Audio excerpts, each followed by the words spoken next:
Hello students, सभी students को मेरा प्यार भरा नमस्कार। तो कैसे हो आप लोग? आशा करता हूँ आप सभी स्वस्थ होंगे, मस्त होंगे और शानदार तरीके से अपनी स्टडी में लग गए होंगे, क्योंकि अपना नया सत्र है वो हमने बहुत ही धमाकेदार ढंग से शुरू कर लिया है। और धमाकेदार शुरुआत में हमने अपनी एनसीईआरटी बुक कौन सी मानव भूगोल के मूल सिद्धांत का पहला चैप्टर बहुत ही शानदार तरीके से पढ़ लिया है। उसके शानदार नोट्स है वो मैंने आप लोगों को करवा दिए हैं। बात करें आज की इस क्लास में, तो आज की इस क्लास में अपनी एनसीईआरटी बुक मानव भूगोल के मूल सिद्धांत का दूसरा चैप्टर कौन सा है? वह है विश्व जनसंख्या वितरण घनत्व और वृद्धि। यह चैप्टर अपन बहुत ही शानदार तरीके से पढ़ने वाले हैं और इस चैप्टर के नोट्स जो है वो मैंने आप लोगों के लिए बहुत ही शानदार तरीके से बनाए हैं। और इतने शानदार नोट्स हैं, आप लोग अगर एक बार पढ़ लेते हैं तो आप अपनी एनुअल एग्जाम तक इन नोट्स को नहीं भूलने वाले हो। तो आपको क्या करना है? आपको कुछ नहीं करना है, ये नोट्स की क्लास बड़ी ही ध्यान से सुननी है। नोट्स के बाद में इस चैप्टर के जो मल्टीपल चॉइस क्वेश्चंस है, एमसीक्यूज हैं, उनके बारे में भी चर्चा करने वाले हैं। और मल्टीपल चॉइस क्वेश्चंस यानी अपने बहुविकल्पीय प्रश्नों के बाद में इस चैप्टर से आने वाले या इस चैप्टर से जो इंपॉर्टेंट क्वेश्चंस है, जो बड़े ही महत्वपूर्ण होते हैं आपकी एग्जाम की दृष्टि से, उनको भी हल करने वाले हैं। इसका मतलब क्लास आप लोगों के लिए बहुत ही शानदार होने वाली है। तो आपको क्या करना है? आपको कुछ नहीं करना है, आपको एक छोटा सा काम करना है, क्लास को बिना स्किप किए हुए कंप्लीट देखना। आपकी सारी समस्याओं का समाधान इस एकमात्र क्लास में होने वाला है। तो आज की इस क्लास को शुरू करें इससे पहले आप लोगों से एक बात कहना चाहेंगे, अगर आप हमारे चैनल पे हो, हमारे वीडियोस देख रहे हो, वीडियोस पसंद आ रहे हैं, हमारे चैनल को सब्सक्राइब कीजिए, वीडियो को लाइक कीजिए, शेयर कीजिए, साथ ही बेल आइकन को भी ऑन रखिए ताकि मेरे वीडियोस के नोटिफिकेशन सबसे पहले आप लोगों के पास पहुंचे। अब ज़्यादा समय नहीं लेते, शुरू करते हैं आज की क्लास।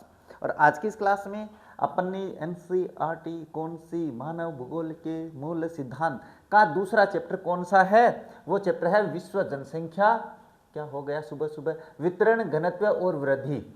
इसको पढ़ने वाले हैं। इस चैप्टर को शुरू करते हैं। देखो नोट्स मैंने आप लोगों के लिए बहुत ही शानदार बनाए हैं। देखो अपना जो चैप्टर, जो भी चैप्टर पढ़ो उसके बारे में थोड़ी सी जानकारी। अरे कहने का मतलब है हम कोई रिश्ता देखने चाहते हैं, छोरी के लिए छोरा देखने जाते हैं या छोरे के लिए छोरी देखने जाते हैं, तो क्या करते हैं? अपन आस पड़ोस के लोगों से जानकारी लेते हैं कि नहीं लेते हैं? तो वही जानकारी आपको रखनी चाहिए कि सर ये विश्व क्या है, विश्व जानते हो आप लोग, ये जनसंख्या किसे कहते हैं, वितरण क्या होता है, घनत्व क्या होता है, वृद्धि क्या होती है। तो सबसे पहले तो आप लोगों को इन जो अपना चैप्टर का नाम है ना, इसके बारे में समझ में आना चाहिए कि हम पढ़ रहे हैं विश्व की जनसंख्या। तो विश्व तो आप जानते हो भाई, ये है हमारा विश्व, है ना, हमारा विश्व बहुत ही शानदार है, हमारी पृथ्वी बहुत ही शानदार है। इसके बारे में एक छोटी सी बात कर लेते हैं। ये जो अपना विश्व है, इसमें क्या पढ़ रहे हैं हम? विश्व की जनसंख्या पढ़ रहे हैं। तो विश्व की जनसंख्या मतलब यहाँ पे भी लोग रहते हैं, यहाँ पे भी रहते हैं, यहाँ पे भी रहते हैं, यहाँ पे भी रहते हैं, और हम तो यहाँ पे हैं ही हैं, हम तो हैं यहाँ पे। तो ये जो अपने जनसंख्या है, ये जो लोग मैंने यहाँ पे बताए हैं, तो विश्व को समझ गए जनसंख्या किसे कहते हैं। अब मैं एक छोटी सी बात लिख देता हूँ, यहीं पे लिख देता हूँ, एक विशिष्ट स्थान पर, एक विशिष्ट, है ना, मैं वहाँ पे भी लिखूंगा, चिंता मत करो, विशिष्ट स्थान पर रहने वाले जन समूह को जनसंख्या कहते हैं। बस इतनी सी सरल सी सही अपने पास क्या है? जनसंख्या कहते हैं। ये वहाँ पे भी लिखूंगा, चिंता मत करो आप लोग। आप देखोगे सर मैप पे लिख दिया, मैं बता रहा हूँ जनसंख्या किसे कहते हैं। जनसंख्या कहते हैं उस विशिष्ट क्षेत्र में रहने वाले लोग जो एक सीमांकन किया गया है ना, वहाँ पे रहने वाले जन समूह को जनसंख्या कहते हैं। एक सिंपल सी भाषा में कोई भी पूछ सकता है जनसंख्या किसे कहते हैं। एक नंबर का प्रश्न भी आ सकता है, इसमें कोई बड़ी भारी बात भी नहीं है, तो बता सकते हो। अब अपने क्या है, हम अपने एक बार विश्व की बात करेंगे, लेकिन पहले अपने भारत में आ जाते हैं ना, है ना, इसमें आएंगे तो देखेंगे। चलिए अब मैं कहूँ कि अपना जो राजस्थान है वो ये मान के चलो, एक बार राजस्थान अपना, ये राजस्थान है, तो अपने सीमांकन किया हुआ है भाई यहाँ पे। तो इस सीमांकन के अंदर जितने भी लोग रहते हैं वो अपने पास राजस्थान की जनसंख्या है। वो कहाँ की? राजस्थान की। अब मैं कहूँ दिल्ली में आ जाऊँ, आगरा में आ जाऊँ, कानपुर में आ जाऊँ, मैं कहूँ मैं अपने झुंझुनू में आ जाता हूँ, तो झुंझुनू का भी सीमांकन किया गया है। सीमांकन है कि नहीं है इसका? तो उस क्षेत्र में रहने वाले लोग क्या है? वहाँ की जनसंख्या कहलाती हैं। और हम पढ़ेंगे विश्व के बारे में। तो विश्व के बारे में यानी इस जो अपना विश्व है, ये जो विश्व है ना, इसके परिक्षेत्र में यानी इसके परिधीय क्षेत्र में जितने भी लोग रहते हैं वो अपने विश्व की जनसंख्या होती है। बस इतनी सी बात आपको ध्यान में रखनी है। तो यही अध्ययन अपन करने वाले हैं। अब जनसंख्या का दिमाग से जो फितूर था वो हट गया होगा। अब दूसरा शब्द आया था अपने पास वितरण। सर वितरण क्या होता है? अब वितरण की बात कर लेते हैं तो अपनी देखो धरती जो है ना, अपनी पृथ्वी जो है, ऐसा नहीं है कि पूरा धरातल है, पानी भी है। अपने यहाँ पे कहें तो अपनी पृथ्वी पे लगभग 71% क्या है, वो जल है, और अपने जो धरातल है वो केवल 29% है। तो वितरण की बात कर लेते हैं तो वितरण, पानी में तो रहेंगे नहीं लोग, तो फिर कहाँ रहेंगे, वो जमीन पे रहेंगे। तो यहाँ पे अपने पास जैसे भारत की बात करते हैं, यहाँ पे ये भारत की बात कर लेते हैं अपने पास, तो भारत में जो जनसंख्या वितरण है वो कैसा है, यहाँ पे जनसंख्या कैसी है, कितनी है, ये सारी बातें अपन क्या है इस चैप्टर में पढ़ने वाले हैं। वितरण का मतलब कि यहाँ की जनसंख्या कितनी है, यहाँ पे कितनी जनसंख्या है, यहाँ पे कितनी जनसंख्या है, भारत में कितनी है, चाइना में कितनी है, यहाँ कितना, मंगोलिया में कितनी है, रसिया में कितनी है, ऐसे जनसंख्या वितरित है भाई। ऐसे नहीं है कि एक ही स्थान पे इकट्ठा है, बहुत सारी। अब साउथ अफ्रीका में कितनी जनसंख्या है, तो साउथ अफ्रीका की बात करें तो यहाँ पे कम है, यहाँ पे ज़्यादा है, इस क्षेत्र में जनसंख्या ज़्यादा है साउथ अफ्रीका में। तो यही बात अपन करने वाले हैं, वितरण इसी को कहते हैं। किसे कहते हैं वितरण? वितरण कहते हैं एक परिधि क्षेत्र में जितने लोग जहाँ जहाँ रहते हैं वो वितरण है भाई, कि यहाँ पे कितने लोग हैं, यहाँ पे कितने लोग हैं, यहाँ पे कितने लोग हैं, यहाँ पे कितने, यहाँ पे, ये वितरण होता है। वितरण में अब आगे भी बात कर लेंगे, चिंता मत करो सारी बातें।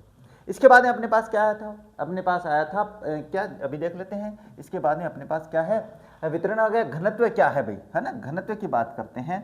तो घनत्व किसे कहते हैं, घनत्व के बारे में एक छोटी सी बात कर लेते हैं। घनत्व, घनत्व क्या होता है, चलिए मैं बता देता हूँ घनत्व क्या होता है। अपन लेते हैं अपने भारत को, ये अपना भारत है भाई, यहाँ पे है ना, ये अपने भारत की बात कर लेते हैं एक बार। ये अपना भारत आ गया भाई, ये भारत आ गया। अब इस भारत में बात करें, ये राजस्थान है अपना, है ना, ये राजस्थान है। एक मिनट बता देते हैं, ऐसे नहीं समझ में आएगा आप लोगों को कि घनत्व क्या होता है, इसके बारे में छोटी सी चर्चा कर लेते हैं। अब अपने जनसंख्या की बात करें तो ये जो राजस्थान है, इसमें आपको समझ में आने वाला है, इसमें समझ में आएगा। तो ये जो है अपने पास, ये अरावली है। इस तरफ अपने पास क्या है, रेगिस्तानी क्षेत्र है, यानी थार का मरुस्थल है, इस तरफ थार का मरुस्थल है। तो यहाँ पे जनसंख्या है वो बिखरी पड़ी है, बिखरी पड़ी है। यानी कहने का मतलब है यहाँ पे तो मतलब 1 किलोमीटर में अपने पास रहने, एक मैं वर्ग स्क्वायर बता देता हूँ ना, 1 वर्ग किलोमीटर में, है ना, वर्ग किलोमीटर में रहने वाले लोग, वो क्या कहलाते हैं, जनसंख्या घनत्व कहलाता है। यानी जनसंख्या का घनत्व कैसे निकालते हैं, 1 किलोमीटर में, मतलब अपने 1 किलोमीटर ऐसे, 1 किलोमीटर ऐसे, 1 किलोमीटर ऐसे, 1 किलोमीटर ऐसे, इसमें कितने लोग रहते हैं, सीधी सी बात, बहुत ही सरल सी, इसमें कितने लोग रहते हैं, यही आपके पास घनत्व होता है। अब ये घनत्व अपने पास असमान वितरण रूप से है। असमान क्यों है भाई, असमान इसलिए है क्योंकि कहीं पर अपने पास जैसे अपने बात करें तो ये अपने जो भारत है, इस भारत में अगर मैं ऐसे बात करूं तो मैंने पहले भी समझाया था, ये जो क्षेत्र है, ये जो क्षेत्र है, ये गंगा का मैदान है, गंगा का मैदान है ये सारा। अब इस गंगा के मैदान में क्या है कि लोगों को अपने पास अनाज का संसाधन है, अनाज जहाँ पे, पानी जहाँ पे ज़्यादा होगा, सीधी सी बात है लोग वहाँ पे ज़्यादा रहेंगे। जैसे अपने राजस्थान की बात करूँ तो इस तरफ कम लोग रहते हैं, इस तरफ अरावली के पूर्व की तरफ ज़्यादा रहते हैं, पश्चिम की तरफ कम रहते हैं, क्योंकि इस तरफ पानी है वो अधिक है, इस तरफ पानी नहीं है, तो यहाँ पे जनसंख्या घनत्व कम है, यहाँ पे अधिक है। तो बस यही कारण है, ये जनसंख्या घनत्व होता है। घनत्व नहीं समझ में आया तो कोई बात नहीं, आगे और भी समझाने वाला हूँ। लेकिन 1 वर्ग किलोमीटर में रहने वाले लोग हैं वो कितने लोग रहते हैं, वो जनसंख्या घनत्व कहलाता है। अब कहीं पर कम, कहीं पर ज़्यादा, ये अपन बात करेंगे, चिंता मत करो। इसके बाद में वृद्धि आई था एक शब्द, है ना, अपने पास अपने चैप्टर में वृद्धि। वृद्धि क्या होती है तो मैं बता देता हूँ, सीधी सी सिंपल सी भाषा में बता देता हूँ। ये मान के चलो अपने राजस्थान की अब जो जनगणना हो रही है ना, अपनी जनगणना 2027 हो रही है भैया आपके पास। इस 2027 की अगर मैं बात करूं तो इसमें अब अपने पास 2011 से लेकर, एक बात बताऊंगा बाद में अलग समझाऊंगा, 2011 से लेकर 2027 यानी लगभग 16 सालों में कितने लोग बढ़ गए, है ना, कितने लोग बढ़ गए या घट गए, वो जनसंख्या वृद्धि कहलाती है। जनसंख्या वृद्धि, तो वृद्धि जो है ना यहाँ पे वृद्धि, ये वृद्धि आपके पास ऋणात्मक भी हो सकती है, अपने पास पॉजिटिव भी हो सकती है, यानी सकारात्मक भी हो सकती है और माइनस में भी आ सकती है। तो ये अपन अपने इस चैप्टर में करने वाले हैं। अब अपना जो चैप्टर है इसके सभी नाम मैंने बता दिए हैं भाई, है ना। सभी नामों की व्याख्या हो चुकी है। सर व्याख्या में इतना समय ले लिया, अरे मैंने बताया ना, रिश्ता देखने जाओगे तो अपन एक इस पड़ोसी से भी पूछ लेते हैं, एक उस पड़ोसी से भी पूछ लेते हैं कि भाई यह छोरा कैसा है, ये छोरी कैसी है। तो ये शब्द नहीं ध्यान में रखेंगे तो पढ़ेंगे क्या। चलिए अब बात करते हैं जनसंख्या के बारे में कि जनसंख्या आखिर है क्या। देखो वास्तविक धन के रूप में लोग, ये वास्तविक धन के रूप में लोग क्या होता है भाई, ये जो जनसंख्या है ना, ये वास्तविक धन है अपने किसी भी देश का, किसी भी देश के देश का वास्तविक धन क्या होता है। थोड़ा सा ध्यान से समझना मेरी बात को, है ना। वास्तविक धन, ये बात आप लोगों को याद नहीं आ रही होगी। वास्तविक धन कौन होते हैं, वो लोग होते हैं जो वहाँ पे रहते हैं, ध्यान में रख लेना। नहीं याद आ रहा है तो मैं एक चैप्टर की छोटी सी बात याद दिला देता हूँ। 10th क्लास में लॉन्ग वॉक टू फ्रीडम, है ना, नेल्सन मंडेला का चैप्टर था, नेल्सन मंडेला की ऑटोबायोग्राफी का। उसमें उसने क्या कहा था कि साउथ अफ्रीका का जो वास्तविक धन है, वास्तविक जो डायमंड है, डायमंड से भी ज़्यादा है, बढ़िया है वहाँ के लोग। तो बस एक देश के जो लोग होते हैं वो वास्तविक धन होते हैं किसी भी देश का।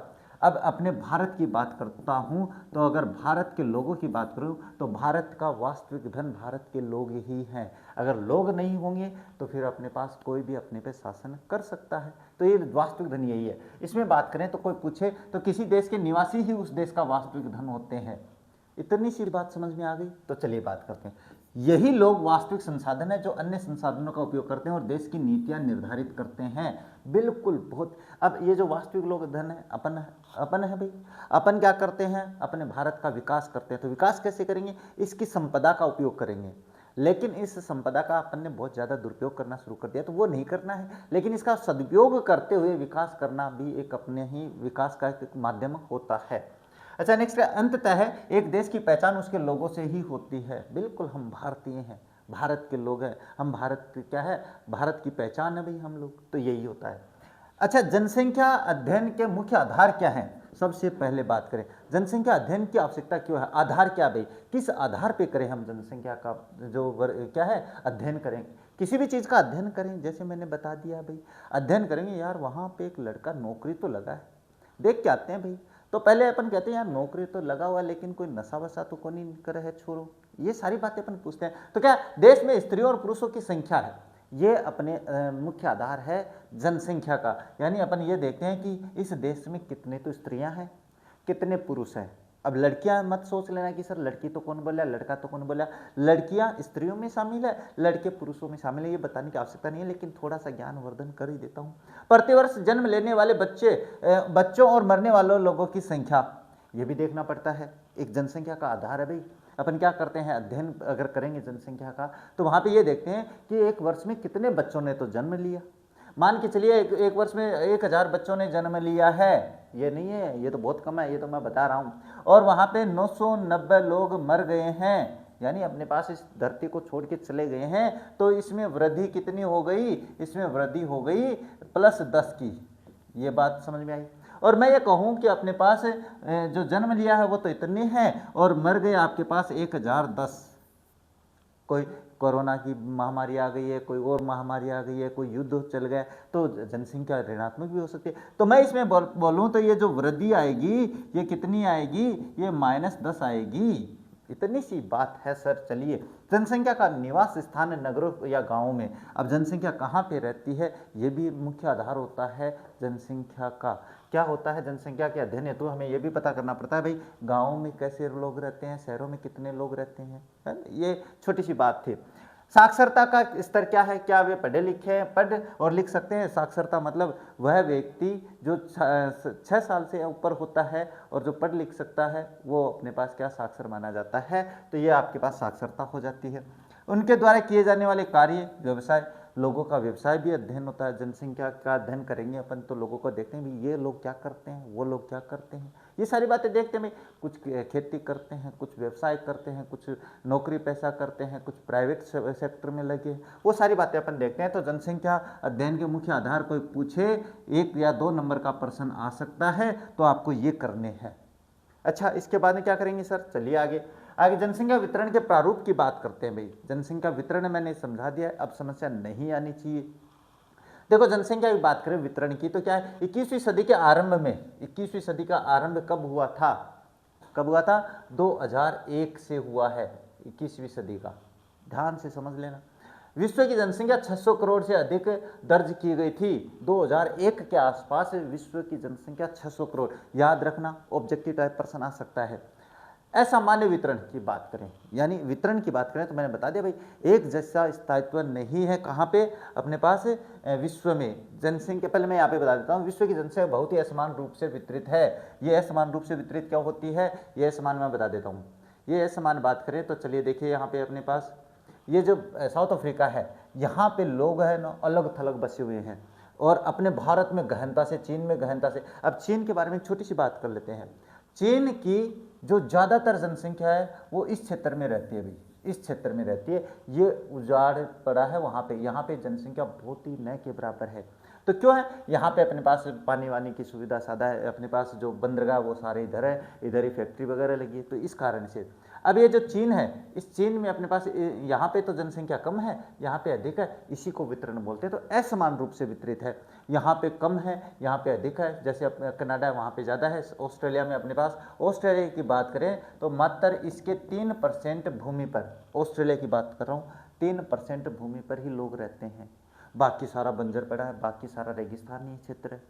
फिर भी ये विकसित है, इसका कारण अलग है, ये बाद में बात करेंगे। लेकिन मैं बता देता हूँ, अब अपने पास यहाँ की जो जनसंख्या है ना, यहाँ की गहन रूप से है भाई, बहुत यहाँ पे है। और ये अपने भारत में भी अगर बात करें तो यहाँ पे गहन रूप से है। और अपन बात करें हिमालय की और अपने जो कश्मीर वगैरह है और राजस्थान के पश्चिमी क्षेत्र की, तो वहाँ पे जनसंख्या असमान रूप से वितरित है, कि यहाँ पे तो कम है, यहाँ पे ज़्यादा है। इसी को असमान वितरण कहते हैं।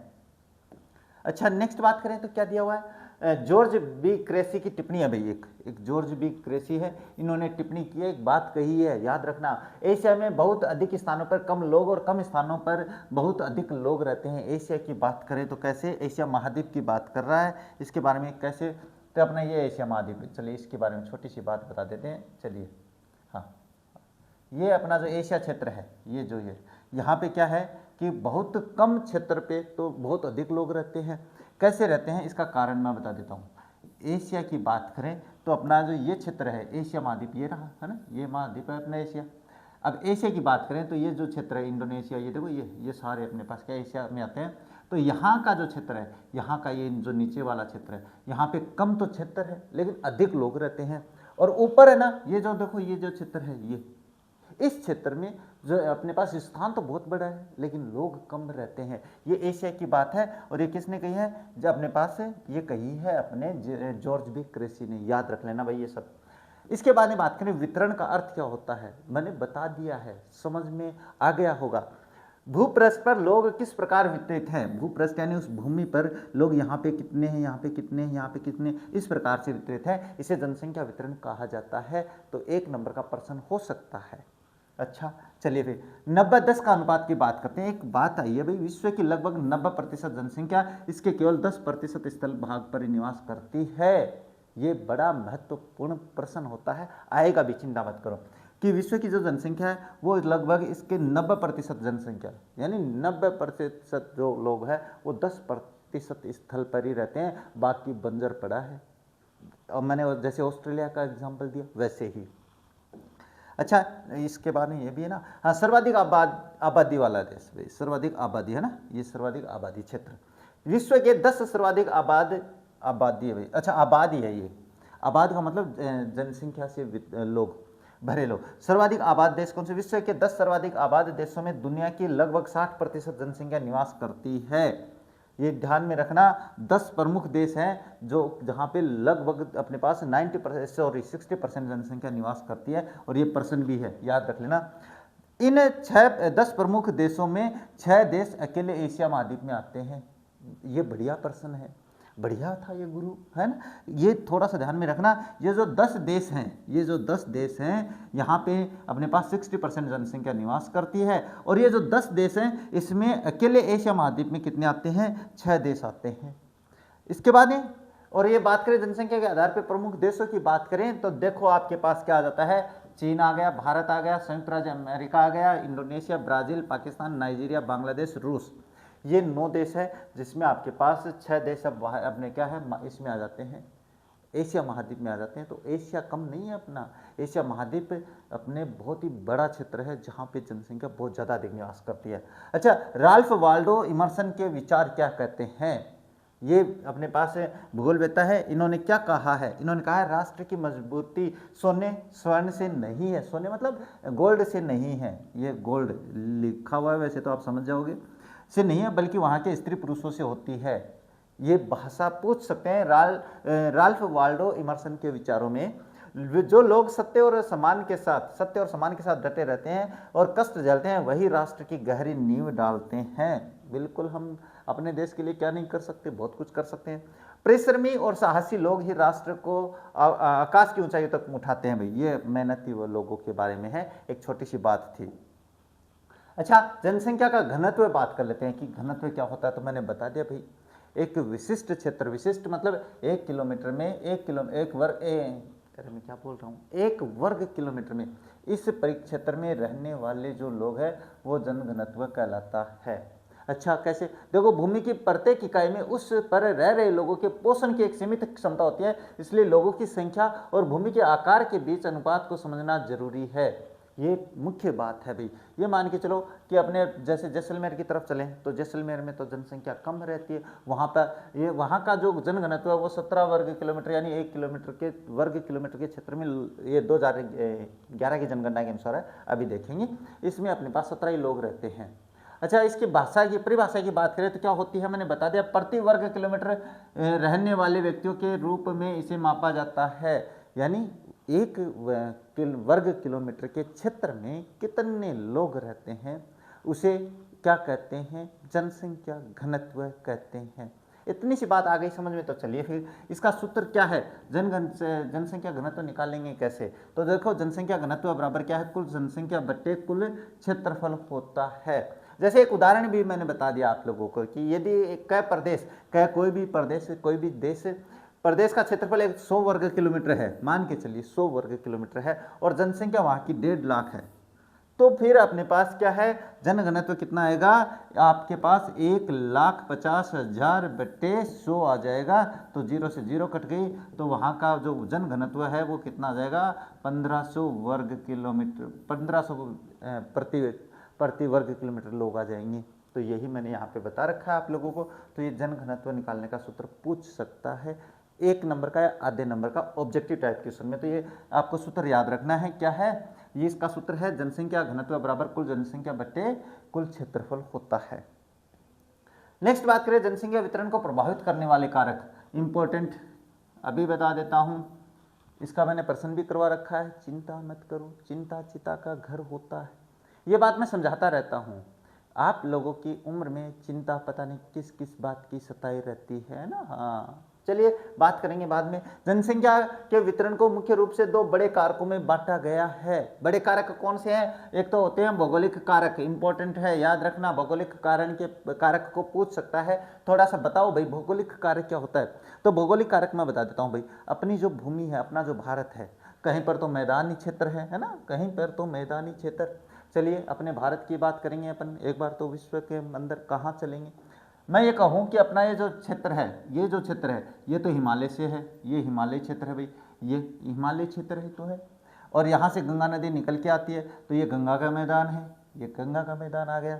ये इधर बात करें तो ये अरावली पर्वतमाला, तो ये तो थार का मरुस्थल है, ये अपने पास पूरी पठारी प्रदेश और अपने पूरी मैदानी प्रदेश आ जाता है, राजस्थान की बात कर रहा हूँ। अब आपके पास क्या कह रहा है, ये जो भौगोलिक क्षेत्र है ना, ये जो भौगोलिक क्षेत्र है, ये भी जनसंख्या वितरण को प्रभावित करते हैं, प्रभावित करने वाले कारकों में आता है। अरे हिमालय पे कौन रहना चाहेगा भाई, वहाँ पे बर्फ गिरती है, कोई खाने जमीन वहाँ पे दिखाई नहीं देती है, तो फसल उगाएंगे नहीं तो कैसे रहेंगे, तो वहाँ जनसंख्या कम है। लेकिन हिमालय से जो नदी निकल के आती है, यहाँ पे जनसंख्या और घनत्व बहुत अधिक है। क्यों? क्योंकि यहाँ पे मैदानी क्षेत्र है, आवाजाही में कोई दिक्कत नहीं होती है, पानी की व्यवस्था अधिक है, और अपने पास अनाज अच्छा होता है, तो फिर लोगों को चाहिए क्या, तो फिर लोग यहीं पे आएंगे अधिक से अधिक। तो ये अपने पास घनत्व हो जाता है।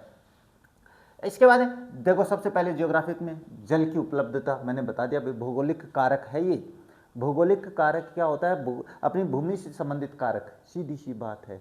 अगर बात करें तो दोस्तों जहाँ पे जल की उपलब्धता होगी वहाँ पे जन घनत्व अधिक होगा। आप लोगों ने पढ़ा होगा कि अपने जो पहले जो सभ्यताएं हुई हैं वो नदी के किनारे ही पनपी हैं और उस नदी के कारण ही अपने पास उनका विनाश भी हुआ है। तो चलिए, लोग वहाँ बसना पसंद करते हैं जहाँ ताज़ा जल आसानी से मिले, इसलिए नदी घाटियाँ विश्व के सबसे सघन बसे हुए क्षेत्र हैं। सीधी सी बात है, इसमें समझाने की बात ही नहीं है। अच्छा, भू आकृति की बात कर लेते हैं। ये भू आकृति क्या होती है मैंने समझा दिया। कहीं पे हिमालय है, कहीं पे थार का मरुस्थल है, कहीं पे सीधा समतल मैदान है, पानी की उपलब्धता है, वो होते हैं भू आकृति। लोग समतल मैदानों और मंद ढालों पर बसने की वरीयता देते हैं, क्योंकि ये कृषि, सड़क निर्माण और उद्योगों के लिए अनुकूल होते हैं। सीधी सी बात है, बहुत ही सरल सी बात है। अच्छा, जैसे उदाहरण मैंने बता दिया, गंगा का मैदान सघन बसा है, जबकि हिमालय पर्वतीय भाग है वो विरल है। पर्वतीय भाग है क्या? अरे वहाँ पे कोई बीमार हो जाए तो हॉस्पिटल के लिए एम्बुलेंस कहाँ से जाएगी? सीधी सी आसान भाषा में बता देता हूँ। तो ये जो पहाड़ी क्षेत्र वहाँ पे जनसंख्या कम, मैदानी क्षेत्र में ज़्यादा रहते हैं। जलवायु की बात करें तो जलवायु भी भौगोलिक कारण में आता है, याद रखना। बहुत गर्म या बहुत ठंडे मरुस्थलों की विषम जलवायु मानव बसाव के लिए असुविधाजनक होती है। सुगध जलवायु वाले क्षेत्रों में जैसे भूमध्य सागरीय प्रदेश में अधिक जनसंख्या पाई जाती है। मैं बता देता हूँ कैसे। बर्फीले क्षेत्र में भी लोग कम रहते हैं। जहाँ पे थार का मरुस्थल है, गर्मी बहुत पड़ती है, वहाँ पे भी कम रहते हैं। तो जहाँ पे सुगध क्षेत्र मिलता है, ये इसमें पूछा है कि भूमध्य सागरीय प्रदेश में ज़्यादा रहते हैं। तो ये भूमध्य सागरीय क्या कौन सा क्षेत्र आता है? चलिए मैं बता देता हूँ। भूमध्य सागरीय प्रदेश ये रहा भाई। इस क्षेत्र में लोग ज़्यादा रहते हैं। ये आयत सागर है, इसके आसपास की बात बता रहा हूँ। ये भूमध्य सागर है ना, यहाँ पे नहीं दिखाई दिया होगा आप लोगों को। मेडिटेरेनियन सी, ये रहा भाई मेडिटेरेनियन सी। अब इस क्षेत्र में अगर मैं बात करूं तो यहाँ पे जनसंख्या अधिक है, यहाँ पे अधिक है, यहाँ पे अधिक है, यहाँ पे अधिक है, यहाँ पे अधिक है, यहाँ पे अधिक है, ये बता रहा है यहाँ पे अधिक है। ये सारा क्यों है? भूमध्य सागरीय प्रदेश में आते हैं भाई, क्योंकि यहाँ पे पानी की उपलब्धता अधिक है और इस कारण से क्या है, सघन घना बसा हुआ क्षेत्र है भाई। इसके बाद में बात करें तो क्या दिया हुआ है? मृदाएं। मृदाएं क्या होती है सर? मृदाएं होती है मिट्टी। मिट्टी मिट्टी हम पढ़ेंगे, चिंता मत करो, मैंने पढ़ाया है आप लोगों को अपनी कंपटीशन की क्लास में। मृदा का वितरण है, अपने राजस्थान से संबंधित है, लेकिन विश्व से संबंधित नहीं है। तो देखो क्या होता है, कृषि के लिए उपजाऊ दोमट मिट्टी वाले प्रदेशों में अधिक लोग निवास करते हैं, क्योंकि ये मिट्टी गहन कृषि का आधार बन सकती है। सीधी सी बात है, कोई भी अपने पास से जो बालू मिट्टी होती है, जो बालू मिट्टी होती है उसके अंदर ना तो अनाज उगता है, पानी इसको सोख लेती है। जैसे अपने रेगिस्तानी मिट्टी की बात कर रहा हूँ, तो वहाँ पे लोग कम बसना पसंद करते हैं क्योंकि अनाज नहीं हो पाएगा, और यहाँ पे अपने पास ज़्यादा होता है। तो ये कारण हो जाते हैं भौगोलिक कारण। नेक्स्ट आता है आर्थिक कारण। आर्थिक कारणों में क्या आता है? आर्थिक कारक में तो देखो सबसे पहले बात करते हैं खनिज की। जहाँ क्षेत्र में खनिज ज़्यादा निकलता है वहाँ पे लोग ज़्यादा बसे होते हैं। मैं साउथ अफ्रीका का एग्जाम्पल बताऊंगा अभी। देखो खनिज निक्षेपों वाले क्षेत्र उद्योगों को आकर्षित करते हैं, जिससे रोजगार पैदा होता है। कुशल और अर्धकुशल कर्मी यहाँ आकर बस जाते हैं। जैसे अपन मुंबई की बात कर लेते हैं, दिल्ली की बात कर लेते हैं, इसके अलावा पश्चिम बंगाल की बात कर लेते हैं। तो क्यों करते हैं? क्योंकि यहाँ पे अपने पास जो खनन कार्य है वो अधिक होता है। अपने पास झारखंड में है, अपने बिहार के आसपास का क्षेत्र है, उत्तर प्रदेश का, वहाँ की जनसंख्या अधिक क्यों है? क्योंकि वहाँ के भौगोलिक क्षेत्र यानी उनके यहाँ पे खनिज की मात्रा अधिक होती है, उपलब्धता अधिक होती है। तो खनिज जहाँ पे अधिक होगा, कंपनी वहाँ पे स्थापित होगी। कंपनी वहाँ पे स्थापित होगी तो लोगों की आवश्यकता होगी। लोगों की आवश्यकता होगी तो लोग वहीं पे जाके बस जाएंगे। आई बात समझ में? चलिए ठीक है। उदाहरण के रूप में देखो, अफ्रीका की कटंगा, जाम्बिया, तांबा पेट्टी, ये तो अपने पास विश्व के स्तर पे पढ़ रहे हैं तो विश्व की बात करेंगे। मैं भारत के स्तर पे बता रहा था। तो अफ्रीका की कटंगा और जाम्बिया जो पेटी है ना, ये अपने पास क्या है, तांबे की क्या है, अपने पास पेटी है। वहाँ पे पेटी का मतलब है, अरे अपने वो इसको घर में रखने वाली पेटी की बात नहीं कर रहा मैं। कहीं आप देखो गुरुजी पेटी खटियागी, पेटी होती है धरातल के अंदर एक लंबी रूप से पट्टी पाई जाती है यहाँ की इतने क्षेत्र में। ये जैसे अपने पास ये है, ये मान के चलिए, है ना, ये कहाँ से आ गया भाई? चलिए ये देखो, मैं ये कहूँ कि यहाँ पे ये जो भूमध्य रेखा है ना, ये भूमध्य रेखा है, इसके आसपास का जो क्षेत्र है ना, यहाँ पे अपने पास तांबा पेटी का मतलब होता है कि एक लंबे रूप में तांबे की पेटी पाई जाती है नीचे धरातल में, जहाँ से तांबा बहुत निकलता है, वो पेटी होती है। अपना खेतड़ी होता है ना झुंझुनू में, वो भी है भी। अब ये जो साउथ अफ्रीका है, ये इसकी जो ज़मीन है, ये इसकी जो भूमि है ना, साउथ अफ्रीका महाद्वीप की जो भूमि है, ये अपने पास क्या है, मिनरल्स यानी खनिजों से भरी पड़ी है भाई। खनिजों से क्या है, ये भरी पड़ी है, खनिज लिख देता हूँ ना, हाँ, खनिज से भरी पड़ी है। यहाँ पे सोना चांदी तांबा बहुत निकलता है, तो लोगों की निगाहें रहती हैं दूसरे देशों की। अब वो कौन सा देश था पिछले दिनों जिसमें अपने उसका नाम भूल गया, सूडान था कि कौन सा था, वहाँ पे लोग आपस में एक दूसरे को जला रहे थे, जिंदा जला रहे थे। तो ये भी कारण हो जाता है। देखो ज़्यादा हर चीज़ की क्या होती है भाई, महंगी होती है। अति हर चीज़ क्या करती है, कुछ न कुछ अपने से अपनी बलि मांगती है, तो ये दे देते हैं भाई। लोग बड़े कमीने होते जा रहे हैं। अच्छा, नेक्स्ट है नगरीकरण। नगरीकरण भी एक बहुत बढ़िया एग्जाम्पल है भाई। नगरीकरण का मतलब होता है नगर का बसाना। नगर यानी शहर जिसको बात करते हैं। देखो, नगर बेहतर रोजगार उपलब्ध करवाता है, शैक्षिक व चिकित्सा सुविधाएं देता है और परिवहन के साधन प्रदान करते हैं। अच्छी नागरिक सुविधाएं लोगों को नगरों की ओर खींचती है। तो जहां पर अपने पास 70% से ऊपर जनसंख्या जो गांवों में रहती थी, पहले 75% से आसपास रहती थी, अभी वो घटकर अपने पास 70% के आसपास आ रही है। पहले की बात बता रहा हूँ, अभी तो और भी आ गई होगी जनसंख्या में। जो अपने सेंसस होती है ना, जनगणना होती है, उसमें देख लेंगे अपन, सब कुछ दिखाएंगे, चिंता मत करो, हर आंकड़ा बताऊंगा। औद्योगिकरण की बात कर लेते हैं। औद्योगिकरण क्या होता है, जहाँ पे उद्योगों का स्थापना होती है। देखो, औद्योगिक पेटियां रोजगार के अवसर उपलब्ध करवाती है। यहाँ केवल कारखानों के श्रमिक ही नहीं, बल्कि बैंक कर्मी, डॉक्टर, अध्यापक, दुकानदार भी बड़ी संख्या में बसते हैं औद्योगिकरण में। जैसे जापान का कोबे ओसाका प्रदेश है ना, इसकी बात कर लेते हैं। बढ़िया क्षेत्र है, याद रख लेना, पूछेगा। औद्योगिकीकरण का सबसे बढ़िया एग्जाम्पल जापान का कोबे ओसाका प्रदेश आता है। तो इतनी बात अब आपको आर्थिक कारण में भी समझ में आ गई होगी। अच्छा, नेक्स्ट बात करें तो क्या, अरे क्या हो गया भाई, चलिए। हाँ, सामाजिक व सांस्कृतिक कारक भी होते हैं भाई, जनसंख्या को वितरण को प्रभावित करने वाले कारक होते हैं। कैसे, आकर्षण बता देता हूँ। जैसे अपने राजस्थान है, राजस्थान में अगर अपन बात करें तो जो पुष्कर जी का मेला भरता है, जहाँ पुष्कर है, वहाँ पे लोग क्यों आकर्षित होते हैं, क्योंकि वहाँ पे लोग आज भी अपने पास अपनी संस्कृति को बनाए हुए हैं, राजस्थानी संस्कृति को। तो देखो, कुछ स्थान अपने धार्मिक और सांस्कृतिक महत्व के कारण से लोगों को आकर्षित करते हैं, बिल्कुल करते हैं। ये वहाँ की संस्कृति उसको क्या कर सकती है। मैं ये एक बढ़िया से एग्जाम्पल बता देता हूँ। आप लोग भाई क्या हो गए, आप लोग नौकरी लग गए भाई, है ना, आपने नौकरी करना शुरू कर दिया, नौकरी भी बढ़िया, लाख रुपए एक महीने के कमा रहे हो आप लोग। फिर आपके मन में आएगा कि यार अपन घर बनाए कहीं। आप घर बनाओगे तो सीधी सी बात है, आप कहाँ बनाओगे, आप कहाँ बनाओगे। आप ऐसा तो नहीं है कि दूसरे धर्म के लोगों के बीच में जाके बना लोगे। आप सबसे पहले तो अपना धर्म देखोगे, यार हम हिंदू हैं तो हम हिंदू लोगों के बीच में रहेंगे। जब हिंदू में आ जाते हैं, यार हम इस जाति से हैं तो इस जाति के समूह में रहे। जाति में आएंगे, यार ये मेरी गोत्र का है कि नहीं है। तो इतना कुछ देखने के बाद में आप घर बनाते हो, तो संस्कृति आपको कर रही है कि नहीं कर रही है, बिल्कुल कर रही है। हाँ। अच्छा, विकर्षण क्या होता है, लोग उन क्षेत्रों को छोड़ देते हैं जहां सामाजिक और राजनीतिक अशांति होती है। विकर्षण क्या होता है, दुर्भाग्य मेरे यहाँ से क्या करना है, ऐसे सीधी सी बात बताऊं। मान के चलो यार, इस क्षेत्र में जहाँ पे आप लोग रह रहे हो, इस क्षेत्र में रह रहे हो, यहाँ पे लोग क्या है, आपस में लड़ते रहते हैं। फिर देखे, अरे यार छोड़ रहे इसको, अपन तो चलते हैं वहाँ पे कोई नहीं है। तो ये अपने पास विकर्षण का कारण बनता है, राजनीतिक और अशांति, सामाजिक अशांति। सरकारी नीतियाँ, कई बार सरकारें लोगों को विरल जनसंख्या वाले क्षेत्रों में बसने या भीड़ भाड़ वाले स्थानों से दूर जाने के लिए प्रोत्साहन देती है। सरकार भी कारण बन जाती है कभी कभी जनसंख्या वितरण के लिए। हाँ, चलिए, ये अपने सामाजिक हो गया। अब बात कर लेते हैं, ये थोड़ा सा समझ के लेना भाई क्या है। हाँ, जनसंख्या वितरण को प्रभावित करने वाले कारक, ये इतना लिखोगे तब आपको शायद 4 नंबर का प्रश्न आता है, तब आपको 4 नंबर मिलेंगे। सर इतना आप देखो, मैं करवा रखा है मैंने, चिंता मत करना। अब आता है जनसंख्या वृद्धि किसे कहते हैं, है ना, जनसंख्या वृद्धि किसे कहते हैं। तो किसी में एक आसान सी भाषा में बता देता हूँ, ये अपना स्थान है। सर ये कौन सा स्थान है, ये अपना स्थान है, अपन ने यहाँ पे रहते हैं। इस स्थान में एक वर्ष में कितने लोग बढ़े या घटे, ध्यान से समझ लेना। वृद्धि बता रहे हो सर आप, तो आप घटने का नाम कैसे ले रहे हो। हाँ, ये समझाऊंगा, चिंता मत करो हर चीज़। तो यहाँ पे एक वर्ष में कितने लोग तो बढ़े या कितने घटे, वो जनसंख्या वृद्धि कहलाती है। बस इतनी सी बात है। अब मैं यही रामायण आपको यहाँ पे समझाने वाला हूँ।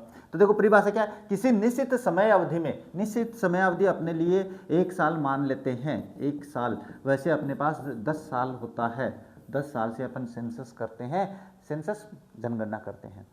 तो क्या है, क्या कह रहा है, किसी निश्चित समय अवधि के दौरान किसी क्षेत्र में बसे हुए लोगों की संख्या में परिवर्तन को वृद्धि कहते हैं। अब यहाँ पे मैंने परिवर्तन क्यों लिखा है, क्योंकि परिवर्तन है वो ऋणात्मक भी हो सकता है और धनात्मक भी हो सकता है, यही तो मैं समझा रहा हूँ। अब आपको फिर भी नहीं समझ में आए तो चलिए नहीं कहूँगा ना। सूचक क्या है, देखो यह परिवर्तन किसी क्षेत्र की आर्थिक प्रगति, यानी सूचक मतलब कारक क्या हो सकता है परिवर्तन का, आर्थिक प्रगति हो सकती है, सामाजिक स्थान हो सकता है, ऐतिहासिक और सांस्कृतिक पृष्ठभूमि का महत्वपूर्ण सूचक होता है।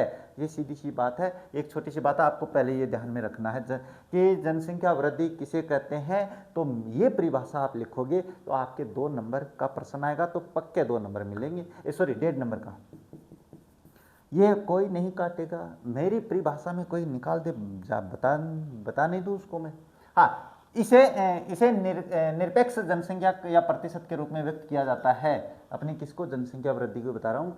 जनसंख्या इसको निरपेक्ष या प्रतिशत के रूप में अपन क्या करते हैं, व्यक्त करते हैं। कैसे व्यक्त करते हैं, अरे अब की बार तो जो जनसंख्या वो 10% बढ़ गई, अब की बार जनसंख्या 21% बढ़ गई, ये होती है प्रतिशत में। चलिए देखते हैं जनसंख्या की वृद्धि को बात करें, आधारभूत संकल्पनाएं क्या है जनसंख्या वृद्धि की। 2 समय अंतरालों के बीच होने वाला परिवर्तन है भाई। क्या है, जनसंख्या वृद्धि 2 समय अंतरालों के बीच होने वाला परिवर्तन, मैंने बता दिया। जैसे उदाहरण 2011 और 2001 की भारतीय जनसंख्या का अंतर, ये 2000 या मतलब 2001 से 2011 के बीच में जो अंतर था वो कितना था, मैं बता देता हूँ, मुझे पता है। वो था आपके पास 21%, यानी 2001 से लेकर 2011 के बीच में 21% लोग बढ़े थे। इतनी बात ध्यान में रख लेना। और अगर मैं बात करूं इससे पहले की, तो 1991 में जो जनगणना हुई थी और इसके बीच में 28% लोग जो है वो बढ़े थे। 28 थे कि 24 थे, थोड़ा ध्यान में कमी है अभी, लेकिन 24 या 28 में से एक था भी, ये ध्यान में रख लेना। तो वो अपने पास जनसंख्या में वृद्धि तो हुई थी, लेकिन कम स्तर पे, घटते क्रम में हुई थी। यहाँ पे 28% लोग बढ़े थे, यहाँ अगले 10 साल में 21% ही लोग बढ़े हैं, ये पक्का है। अच्छा, जनसंख्या की वृद्धि दर क्या होती है, जब जनसंख्या में परिवर्तन को प्रतिशत में व्यक्त किया जाता है, यानी कहने का मतलब 1000 लोगों पे अपने पास 100 लोग बढ़ गए तो कितने प्रतिशत बढ़ गए, तो 10% बढ़ गए, ये होता है इसका मतलब। आगे निकाल के दिखाऊंगा, चिंता मत करो। जनसंख्या की प्राकृतिक वृद्धि क्या होती है। अब देखो छोटी सी ध्यान में रखना भाई, ये थोड़ी सी ध्यान में रखना परिभाषा, 3 परिभाषा है, मैं बताऊंगा, ध्यान से समझ लेना। जनसंख्या की प्राकृतिक वृद्धि क्या होती है, किसी क्षेत्र में जन्म और मृत्यु के अंतर से बढ़ने वाली जनसंख्या आपके पास क्या कहलाती है, जनसंख्या की प्राकृतिक वृद्धि कहलाती है। प्राकृतिक वृद्धि भाई, इतने 1 साल में भाई 1000 बच्चे तो जन्म ले गए और 990 लोग मर गए, तो वो वृद्धि है, वो ऋणात्मक भी हो सकती है। तो जैसे सूत्र क्या होगा, कोई पूछे जनसंख्या की प्राकृतिक वृद्धि का सूत्र लिखें तो क्या लिखोगे, प्राकृतिक वृद्धि बराबर जन्म माइनस मृत्यु होती है। ये आपको बताना है प्राकृतिक जनसंख्या वृद्धि का। नेक्स्ट क्या है, जनसंख्या की वास्तविक वृद्धि क्या है। फिर जनसंख्या की वास्तविक वृद्धि की बात करें तो जब जन्म और मृत्यु के साथ प्रवास को भी जोड़ा जाता है, जन्म मृत्यु के साथ क्या है, प्रवास को जोड़ दिया जाता है। प्रवास क्या हो सकता है, उत्प्रवास हो सकता है, अप्रवास हो सकता है। प्रवास के भी 2 रूप होते हैं, भी समझाऊंगा मैं। देखो क्या है, वास्तविक वृद्धि क्या होती है जनसंख्या की, तो जन्म में से मृत्यु तो निकाल देंगे और अप्रवास अपन जोड़ देंगे, और अप्रवास जोड़ने के बाद में उत्प्रवास अपन निकाल देंगे। सर ये तो बड़ा कन्फ्यूजन ही आ गई, तो मैं बता देता हूँ क्या होता है। ये मान के चलो 1000 बच्चों ने जन्म लिया, इसमें से 990 लोग हैं वो भाई चले गए ऊपर, उम्र पूरी हो गई उनकी। अब क्या होता है कि इस गांव की बात बता देता हूं मैं, है ना। इस गांव में 1000 बच्चों ने जन्म लिया, 990 लोग हैं वो अपनी उम्र के कारण चले गए। अब क्या हुआ कि यहाँ पे काम धंधा अधिक है भाई, यहाँ पे काम धंधा या कुछ भी हो, यहाँ पे लोग आके बस गए भाई, तो यहाँ पे 20 लोग आके और बस गए, तो फिर क्या करेंगे, प्लस 20 और कर देंगे। लेकिन ये हुआ यार, कुछ लोग है ना यहाँ से थक गए, बोले नहीं यार यहाँ नहीं बसेंगे, चलेंगे आगे, और 30 लोग है ना अपने पास दूसरे स्थान पे जाके बस गए। तो आप्रवास का तो मतलब होता आना और उत्प्रवास का मतलब जाना। तो फिर क्या हुआ भाई अपने पास जो उत्प्रवास क्या है, उत्प्रवास किसका हुआ, 30 लोगों का हुआ है। अब जब वास्तविक निकालेंगे तो क्या होगा, 1000 में अपन क्या जोड़ेंगे, 1000 में अपन 20 तो जोड़ देंगे तो 1020 हो जाएगा। और बाद में ये 990 और ये -30, तो ये माइनस माइनस के जोड़ेंगे तो ये भी 1020 हो जाएगा। अरे वाह भाई, बिल्कुल आंकड़ा सही बैठ गया। तो यहाँ की जो वृद्धि दर है वो कितनी प्रतिशत आएगी, 0 आएगी भाई, ये तो अपने पास। लेकिन मैं बता रहा हूँ एक बार, ये बढ़ा घटा नहीं है भाई, है ना, वो तो कोई बात नहीं है, एक तो सूत्र समझाया मैंने, यहाँ पे सेम रह गई भाई जनसंख्या, कोई बात नहीं है, आगे समझाऊंगा। ये तो मैंने यहाँ, चलिए मैं यहाँ पे कर देता हूँ, यहाँ पे 40 कर देता हूँ, है ना। तो यहाँ पे 40 करूँगा तो यहाँ पे 40 करने से क्या हो जाएगा, ये तो हो जाएगी 1040 और वो हो जाएगी कितनी, 930 में 990 में अपन 30 जोड़ेंगे तो 1020 हो जाएगी। तो वास्तविक जो वृद्धि होगी वो +20 होगी। बस इतनी सी बात ही तो थी। तो ये होती है वास्तविक जनसंख्या। ये याद रखना सूत्र क्या है, वास्तविक वृद्धि क्या होती है, जन्म दर, जन्म में से मृत्यु निकाल देंगे, अपने पास जो शेषफल आएगा उसमें आप्रवास जोड़ देंगे, कितने लोग आके रहने लगे, और उत्प्रवास कितने लोग चले गए वो घटा देंगे, जैसे मैंने यहाँ पे समझा दिया है। इतना तो समझ में आ गया होगा, रहे इतने बेवकूफ़ थोड़ी हो। अच्छा, धनात्मक वृद्धि। अब ये जो वृद्धि दर होती है ना, ये अपने पास क्या होती है, धनात्मक भी हो सकती है। धनात्मक यानी पॉजिटिव, जैसे मैंने यहाँ पे पॉजिटिव बता दिया। जैसे जब 2 समय अंतरालों के बीच जन्म दर मृत्यु दर से अधिक हो, लोग अन्य लोगों से आकर बस जाएं, तो फिर अपने पास धनात्मक वृद्धि होती है। यानी कहने का मतलब, मैं इसी पे समझा देता हूँ, ये क्षेत्र है, यहाँ पे 1000 लोग, अरे 1000 ही कर देता हूँ मैं, 1000 लोग हैं वो रहते हैं, और जन्म लिया भाई, रहते नहीं, जन्म लिया, और 990 है वो अपने पास क्या है, ऊपर चले गए, तो 10 की धनात्मक वृद्धि हो गई। और अब अपने पास क्या है, जो लोग आके बस भी जाते हैं वो और जोड़ देंगे, मान के चलो 10 लोग आके रह गए तो ये और जोड़ देंगे, जैसे मैंने वास्तविक में जोड़ बताया नहीं, ये सूत्र ये लगा देंगे, तो फिर ऐसे हो जाएगा। ये धनात्मक वृद्धि है। अब अच्छा, ऋणात्मक भी हो सकती है क्या, हाँ हो सकती है। जैसे जब 2 समय अंतरालों के बीच जनसंख्या कम हो जाए, जन्म दर से क्या है, मृत्यु दर ज्यादा हो जाए, और या लोग अन्य स्थानों पे प्रवास कर जाए, तो ये ऋणात्मक होती है। जैसे ये क्षेत्र है, 1000 बच्चों ने जन्म लिया और 1020 है वो भगवान को प्यारे हो गए, और 10 लोग आके और भी रहने लग गए, तो फिर क्या होगा, ये अपने पास क्या है, ये तो हो जाएगा 1030, तो 1000 माइनस 1030 बराबर कितने आएंगे, माइनस के 30 लोग हैं वो घट गए हैं। ये ऋणात्मक वृद्धि होती है, वृद्धि। अब इसका प्रतिशत निकालेंगे तो वो आप देख लेना भाई, प्रतिशत भी निकालेंगे, चिंता मत करो। ये क्या है, अच्छा ये तो अपने पास हो गई वृद्धि दर के बारे में सब कुछ मैटर हो गया। अब बात कर लेते हैं जनसंख्या परिवर्तन के घटक क्या है, क्या क्या घटक हो सकते हैं। जनसंख्या परिवर्तन किन कारणों से हो सकती है भाई, कैसे हो सकता है ऐसे। अच्छा कैसे करेंगे, जनसंख्या परिवर्तन के 3 प्रमुख घटक हैं, नाम याद रखना, जन्म, मृत्यु और प्रवास। प्रवास के लिए मैंने बता दिया है, एक तो होता है आप्रवास और एक होता है उत्प्रवास। क्या होता है भाई, उत्प्रवास होता है, याद रखना। आप्रवास आकर रहते हैं, जाप्रवास जाकर रहते हैं, जाप्रवास भी होता है अरे मैं भी बावला हो गया है ना। चलिए कोई ना, समझ में आ रहा है, हाँ चलिए फिर देखते हैं। देखो अशोधित जन्म दर की बात करें, CBR मतलब क्रूड बर्थ रेट, जिसमें कोई परिवर्तन नहीं है, जन्म में से घटा देंगे। देखो इसे प्रति 1000 स्त्रियों द्वारा जन्म दिए गए जीवित बच्चों के रूप में व्यक्त किया जाता है, इसमें ऐसा कुछ नहीं घटाएंगे। क्या कह रहा है, प्रति 1000 महिलाएं, यानी 1000 स्त्रियों ने कितने बच्चों को जन्म दिया है, ये काउंट होती है CBR, क्रूड बर्थ रेट बोलते हैं, अशोधित जन्म दर बोली जाती है। मान के चलो 1000 महिलाओं में से जरूरी नहीं है कि 1000 महिलाओं ने ही अपने बच्चे को जन्म दिया है, इसमें से मान के चलो 990 महिलाओं ने अपने बच्चे को जन्म दिया है, तो फिर आपके पास 990 आ जाएगी CBR। याद रख लेना, सीधी सी सरल सी बात है। सूत्र क्या है, देखो अशोधित जन्म दर जिसकी CBR कहते हैं, किसी वर्ष विशेष में जीवित जन्म उस क्षेत्र की मध्य वर्ष की अनुमानित जनसंख्या गुणा 1000 होता है। इसमें सूत्र से समझा देता हूं मैं।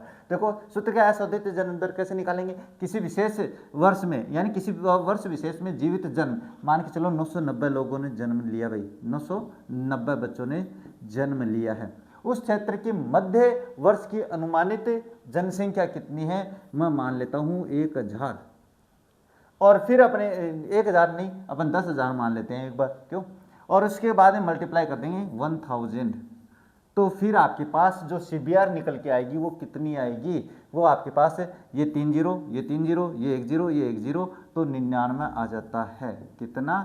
99 CBR आ जाती है, जिसमें आपको मृत्यु दर नहीं घटाई गई है। ये CBR है भाई।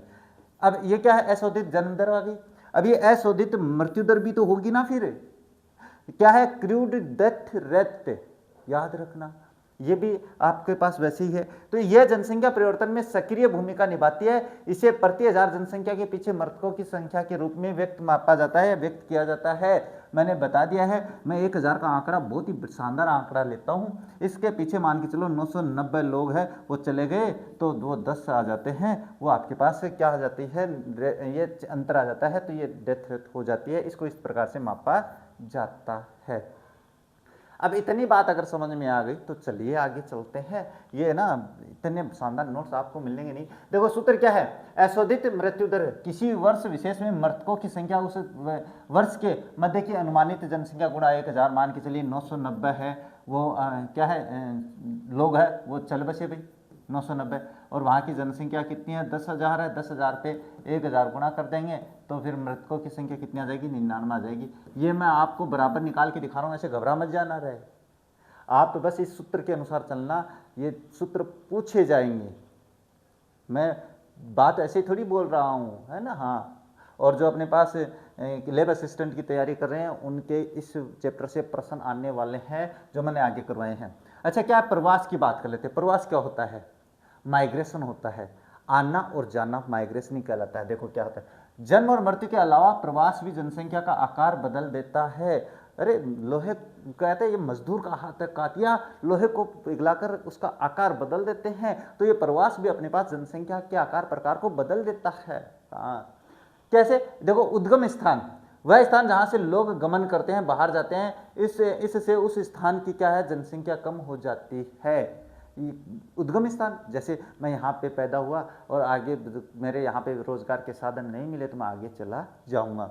अच्छा, प्रवास के महत्वपूर्ण बिंदु, इनके बारे में चर्चा करें तो क्या है? गंतव्य स्थान क्या होता है? प्लेस ऑफ द डेस्टिनेशन, जहाँ पे जाते हैं। क्या होता है गंतव्य स्थान? वह स्थान जहाँ लोग आगमन करते हैं, जाकर बसते हैं, यहाँ जनसंख्या बढ़ जाती है। और प्रवास की प्रकृति की बात करें तो यह स्थायी, अस्थायी और मौसमी हो सकता है। कैसे?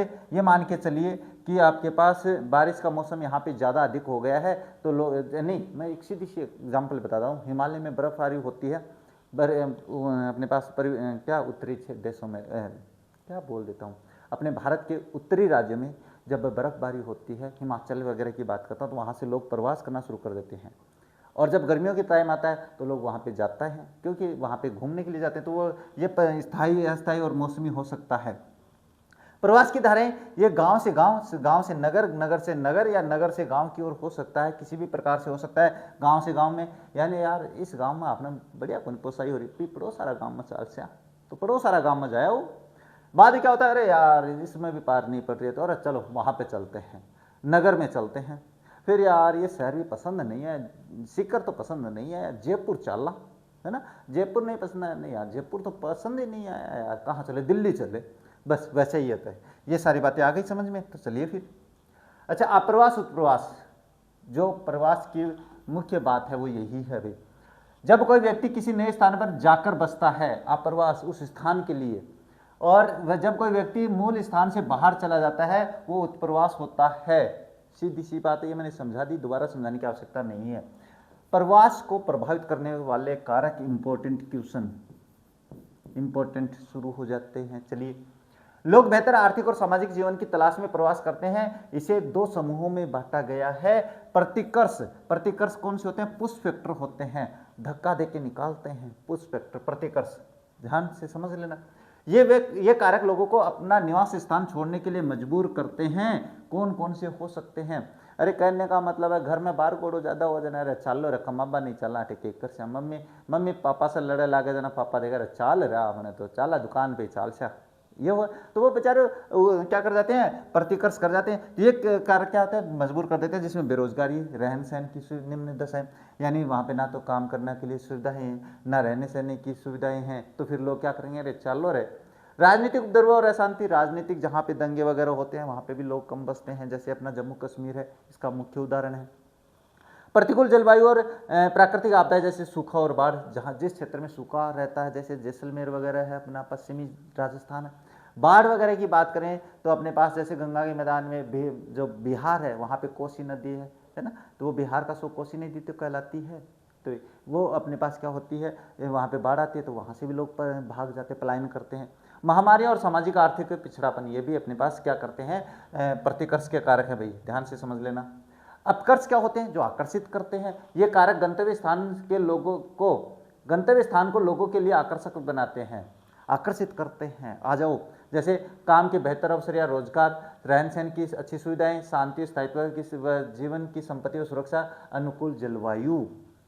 इतना अच्छा और कौन समझाएगा। अच्छा, क्या आप जानते हैं, अच्छा क्या जानते हैं, ये तथ्य प्रश्नों में आएंगे, ये ध्यान में रख लेना भाई।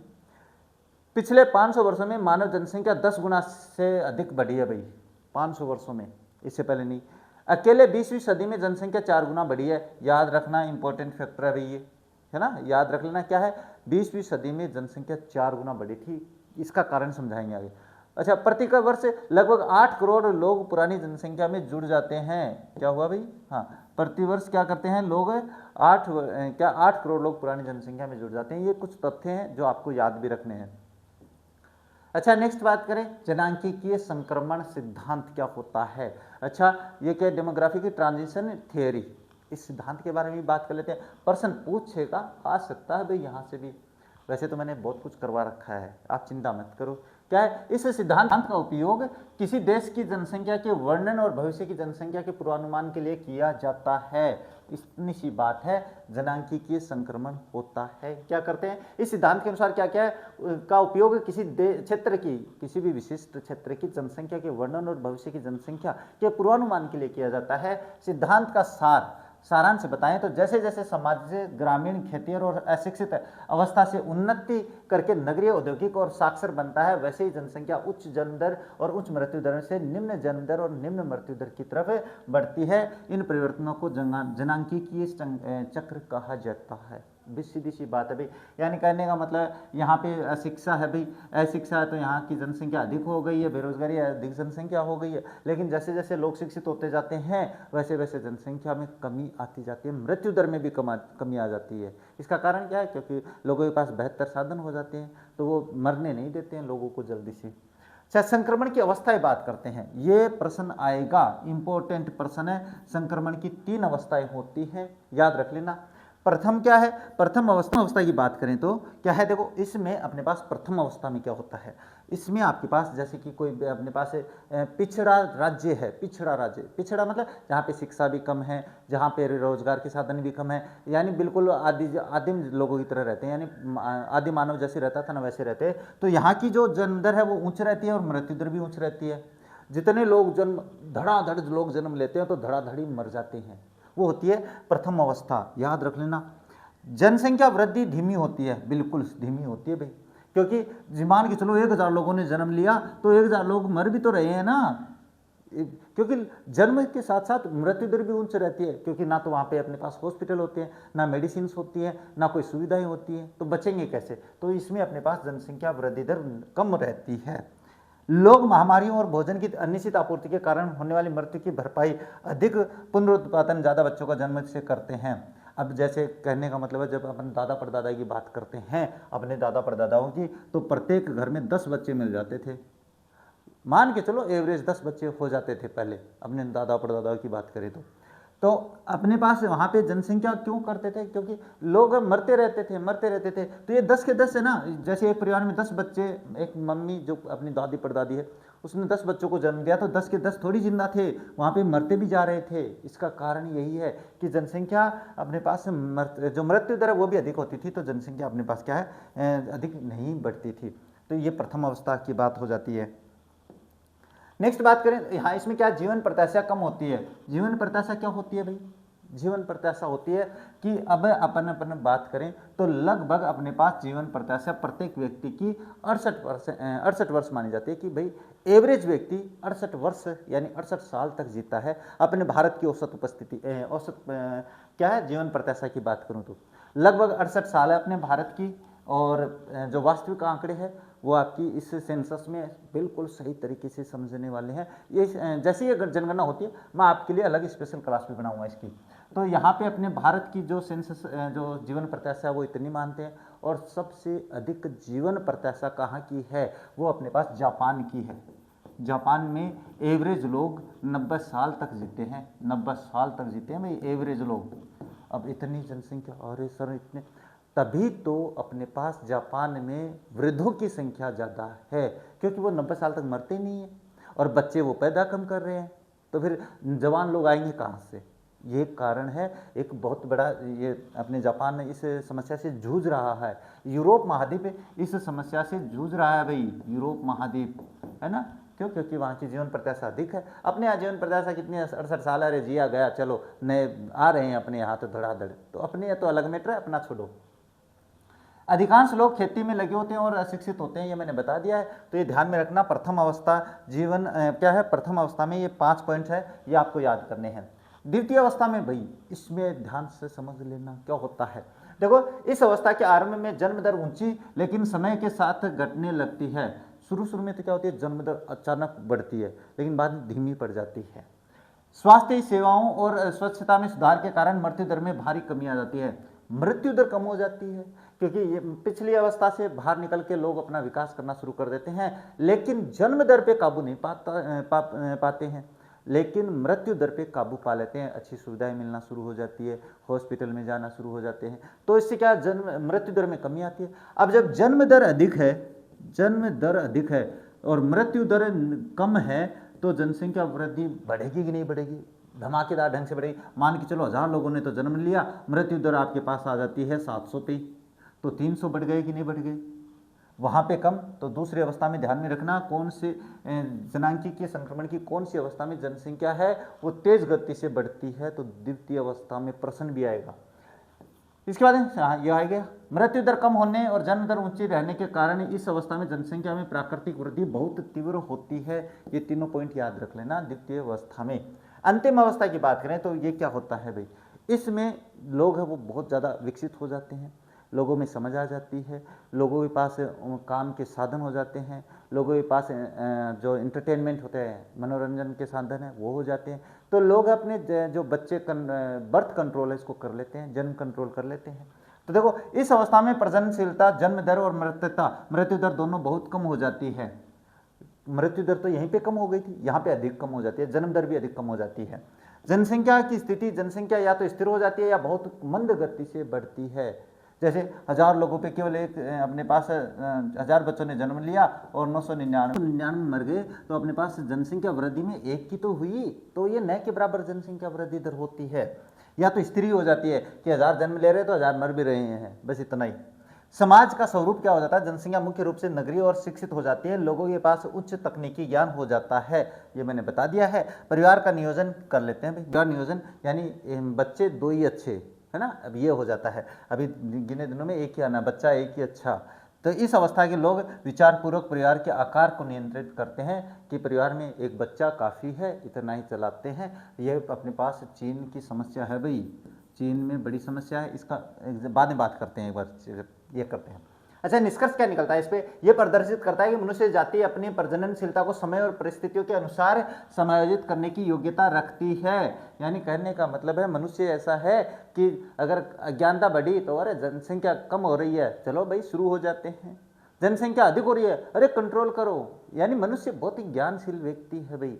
ज्ञान जितना मनुष्य के अंदर भरा पड़ा है ना, उतना किसी अन्य प्राणी में नहीं है। अब आते हैं इसमें जनसंख्या नियंत्रण के उपाय क्या करें। जनसंख्या नियंत्रण के उपाय की बात करें तो देखिए, जनसंख्या वृद्धि को सीमित करने के लिए निम्नलिखित उपाय महत्वपूर्ण है। सबसे पहले परिवार नियोजन, आप समझते हो, आप लिख सकते हो भाई। इसके बाद में देखो, इसका मुख्य उद्देश्य बच्चों के जन्म को रोकना या उनमें उचित अंतराल रखना है। कैसे उचित अंतराल का मतलब होता है कि पहला बच्चा जब तक 5 साल का नहीं हो जाए दूसरा बच्चा ना करे, ये होता है इसका मतलब। महिला स्वास्थ्य की बात करें तो परिवार नियोजन सुविधाएं महिलाओं के स्वास्थ्य को बेहतर बनाने की मुख्य भूमिका निभाती है। यानी महिलाओं का स्वास्थ्य अच्छा रहेगा तो फिर इसका मतलब है वो अपने बच्चों को सही तरीके से पालन पोषण कर सकती है। प्रचार और जागरूकता, गर्भ निरोधक की सुगम उपलब्धता और बड़े पैमानों परिवारों के लिए कर निरुत्साहक जैसे प्रावधान जनसंख्या नियंत्रण में सहायक हो सकते हैं। ये सारी बातें आप समझदार हो, जानते हो भाई। अच्छा, थॉमस माल्थस का सिद्धांत, ये बड़ा इंपॉर्टेंट है भाई। थॉमस माल्थस क्या कहते हैं? ये कहते हैं कि इन्होंने अपने सिद्धांत में जनसंख्या वृद्धि के खतरों के बारे में बताया था। क्या बताया था? कथन क्या है? लोगों की संख्या खाद्य आपूर्ति की अपेक्षा अधिक तेजी से बढ़ेगी। क्या कह रहा है? लोगों की संख्या खाद्य आपूर्ति की, यानी खाद्यान्न तो वो तो कम होगा और जनसंख्या अधिक बढ़ेगी, ये इसका सिद्धांत था भाई। परिणाम क्या होता है? यह यदि जनसंख्या पर नियंत्रण नहीं किया गया तो जनसंख्या में वृद्धि का परिणाम अकाल, बीमारी और युद्ध के रूप में सामने आएगा, जिसमें जनसंख्या में अचानक गिरावट आएगी। ये थॉमस माल्थस का सिद्धांत था। अब इसमें एक चीज नहीं आई भाई, जनसंख्या को प्रतिशत में निकालने वाली। तो ये चिंता मत करो, जनसंख्या जैसे मैंने बताया था वहां पे वो बात कर लेते हैं एक बार। कहाँ पे? चलिए, जनसंख्या प्रतिशत, हाँ कहाँ पे है भाई? चलिए यहाँ पे आ जाते हैं। ये क्या है भाई? ये कटंगा आ गया। चलिए, ग्रोथ, ये रही सूचक हो गया। इसके बाद में जनसंख्या की वृद्धि, हाँ ये प्रतिशत में नहीं निकाला भाई यहाँ पे। तो यहाँ पे मैंने थोड़ा समझा दिया था भाई, ये तो है ना, ये बता देंगे, चिंता मत करो, ये तो कोई ज़्यादा बड़ी भारी बात नहीं है, क्योंकि अपनी क्लास काफ़ी बड़ी हो रही है। ये क्वेश्चन पहले हल कर लेते हैं, इसके बाद में समय बचता है तो मैं समझा देता हूँ। चिंता मत करो, हर चीज़ समझाएंगे, घबराना नहीं है किसी बारे में भी। इस नंबर 1 क्या है? ये है एशिया में बहुत अधिक स्थानों पर कम लोग और कम स्थानों पर बहुत अधिक लोग रहते हैं।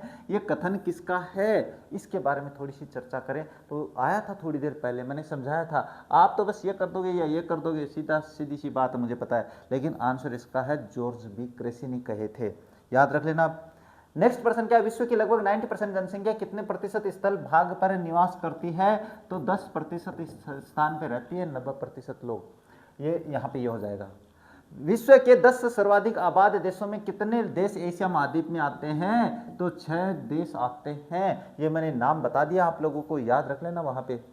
इसके बाद में बात करते हैं जनसंख्या के घनत्व को मापने की इकाई क्या है? घनत्व को मापने की तो प्रति वर्ग मील आता है, प्रति वर्ग किलोमीटर आता है, प्रति हेक्टेयर आता है, इनमें से कोई नहीं। तो वो आपके पास आता है प्रति वर्ग किलोमीटर में कितने लोग रहते हैं। वर्ग किलोमीटर यानी चारों तरफ की जो लंबाई चौड़ाई एक समान हो रहा है। 1000 मतलब ये 1 किलोमीटर है, ये भी 1 किलोमीटर है, ये भी 1 किलोमीटर, ये भी 1 किलोमीटर, इस तरीके से। दोबारा समझाने की आवश्यकता थोड़ी ना पड़ेगी, ध्यान से सुना। तो निम्नलिखित में से कौन सा जनसंख्या वितरण को प्रभावित करने वाला आर्थिक कारक? आर्थिक कारक देखो, भूआकृतिक भौगोलिक कारक, जलवायु भौगोलिक कारक, खनिज अपने पास और जल की उपलब्धता भौगोलिक कारक। तो ये तो 3 तो भौगोलिक कारक है, और ये जो है ना ये आर्थिक कारक में आता है। अच्छा, कोबे ओसाका प्रदेश जापान के सघन बसे होने का मुख्य कारण क्या है? औद्योगिकीकरण से है। आया था, मैंने बताया था, आप लोगों को समझाया था। गुरुजी आपने तो समझाया था, हमें नहीं समझे। जनसंख्या की प्राकृतिक वृद्धि निकालने का सही सूत्र क्या है? प्राकृतिक वृद्धि, जन्म में से मृत्यु निकाल दो। जन्म में से क्या निकाल देंगे? मृत्यु निकाल देंगे तो प्राकृतिक आ जाएगी। तो जन्म माइनस मृत्यु ये रही। हाँ सर कर दोगे, अब मुझे पता है, मैं जानता हूँ। अच्छा, प्रति 1000 स्त्रियों द्वारा जन्म दिए गए जीवित बच्चों की संख्या को क्या कहते हैं? तो क्या कहते हैं भाई? शोधित जन्म दर कहते हैं, अशोधित जन्म दर कहते हैं, प्रजनन दर कहते हैं, मृत्यु दर कहते हैं। क्या 1000 स्त्रियों पे बच्चों ने जन्म लिया उसको क्या कहते हैं? तो उसको CBR कहते हैं। ये लिखा क्रूड बर्थ रेट, यानी अशोधित जन्म दर कहते हैं। याद रख लेना इसको। हाँ, इसके बाद वह स्थान जहां से लोग गमन करते हैं, बाहर जाते हैं, क्या कहलाता है? तो देखो, गंतव्य स्थान कहलाता है, उद्गम स्थान कहलाता है, प्रवास केंद्र कहलाता है, इनमें से कोई नहीं। तो वह स्थान जहां से लोग जाते हैं, जहां से जाते हैं, तो वो आपके पास उद्गम स्थान कहलाता है कि यहाँ पे लोगों का जन्म हुआ है, यहाँ से बाहर जा रहे हैं, तो उद्गम स्थान हो जाता है। अच्छा, निम्नलिखित में से कौन सा एक प्रतिकर्ष कारक है? प्रतिकर्ष यानी पुश फैक्टर। प्रतिकर्ष यानी पुश फैक्टर, धक्का देता है। पुश का मतलब धक्का देना। तो धक्का देने वाला कारक काम के बेहतर अवसर नहीं, ये तो आकर्षित करता है। अनुकूल जलवायु ये भी आकर्षित करती है। आजा मेरे पास, है ना, तितली बोली हट बदमाश, है ना, हाँ वही। तो बेरोजगारी है, ये भगाती है, चल भाग यहाँ से, तो वे यही है। संपत्ति की सुरक्षा ये भी आकर्षित करता है। ये आकर्षित करने वाले हैं, ये क्या है, ये अपकर्ष करने, ये क्या है, प्रतिकर्ष है, ये अपकर्ष वाले हैं। अच्छा, प्रवास का वह कारक जो गंतव्य स्थान को लोगों के लिए आकर्षण बनता है कहलाता है। अच्छा, क्या कहलाता है? प्रतिकर्ष तो भगाता है, अपकर्ष ये रहा पुल फैक्टर। पुल फैक्टर का मतलब खींचने वाला, आ जाओ आ जाओ। चलिए नेक्स्ट है, पिछले 500 वर्षों में मानव जनसंख्या में लगभग कितनी वृद्धि हुई है? तो 10 गुना से अधिक हुई है। अब मैंने बताया था ना, इंपॉर्टेंट आएगा भाई, याद रख लेना। अच्छा, जनांकीय संक्रमण सिद्धांत का उपयोग किसके द्वारा किया गया था? तो संसाधनों के मापन के लिए किया गया था, भविष्य की जनसंख्या के पूर्वानुमान के लिए किया गया था, मृदा के वर्गीकरण के लिए किया गया था, उद्योगों की स्थापना के लिए, तो भविष्य की अपने पास जनसंख्या, भविष्य की क्या करनी है, जनसंख्या के पूर्वानुमान के लिए किया गया था। चलिए, जनांकीय संक्रमण की प्रथम अवस्था की मुख्य विशेषता क्या है? उच्च जन्म दर, उच्च मृत्यु दर। कहाँ पे है? उच्च जन्म दर, उच्च मृत्यु दर, ये रहा। इसमें मैंने बताया था, एग्जाम्पल है ना। हाँ, किस अवस्था में स्वास्थ्य सेवाओं में सुधार के कारण मृत्यु दर में अचानक भारी कमी आ जाती है? सीधी सी बात है, द्वितीय अवस्था में आ जाती है। चलिए, जनांकीय संक्रमण की अंतिम अवस्था में जनसंख्या की स्थिति कैसी होती है? स्थिर होती है या न के बराबर वृद्धि होती है? तीव्र वृद्धि नहीं होती है, जनसंख्या विस्फोट नहीं होता है, स्थिर मंद या गति, ये रही, ये रहा।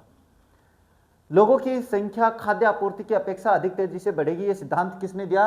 अपने माल्थस ने दिया है, 1798 में दिया था भाई ये लोग। चलिए नेक्स्ट है, परिवार नियोजन का मुख्य उद्देश्य क्या है? परिवार जनसंख्या वृद्धि को, बच्चों के जन्म को रोकना है, अंतराल रखना, प्रवास को बढ़ाना, यही है भाई परिवार नियोजन का मतलब।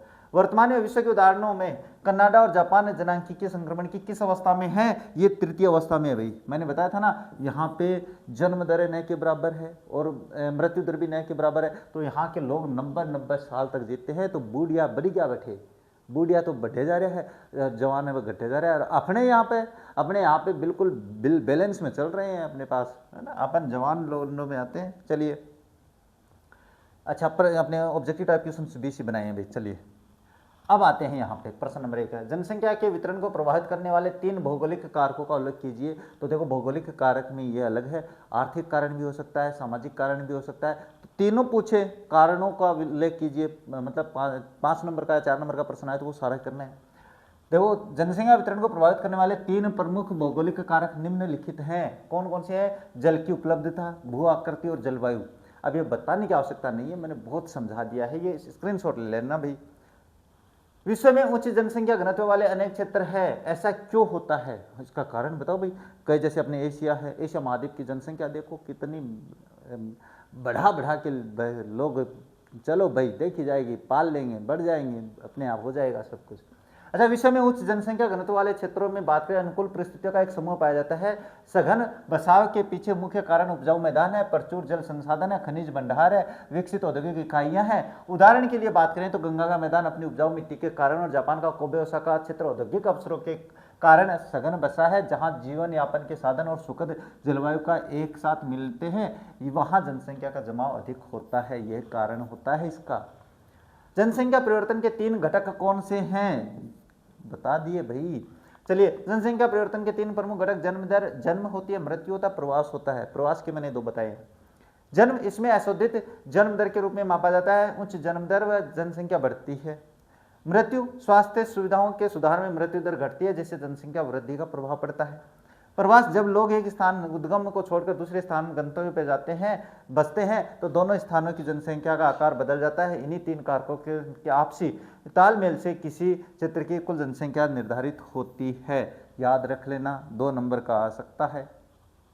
अच्छा, निम्नलिखित प्रश्नों के उत्तर लगभग 150 शब्दों में देने हैं, आपकी बुक के हैं। एक्स्ट्रा क्वेश्चंस मैं बाद में करवाऊंगा, अभी तो केवल बुक के करने हैं, नहीं तो खदा गुरुजी थे तो गेल ही पड़गा मारा। हाँ, क्या है विश्व में जनसंख्या वितरण का? हाँ, विश्व में जनसंख्या का वितरण अत्यंत असमान है, जिसमें मुख्य रूप से 3 प्रकार के कारक प्रभावित करते हैं। ऐसे लिख के आओगे ना तो लगेगा हाँ भाई छोरा पढ़ा है, कि सर अमित जी गुरुजी पढ़ा है ना, लेकिन थे तो मोको देवगा जना ने पढ़ा जना। अच्छा, भौगोलिक कारक में बात करें तो एक बार भौगोलिक लिख देते हैं। इसमें जल की उपलब्धता सबसे महत्वपूर्ण है, लोग नदी घाटी के क्षेत्रों में अधिक बसते हैं। भू आकृति के कारण समतल मैदान जैसे गंगा का मैदान सघन बसे हैं, जबकि पर्वत विरल है।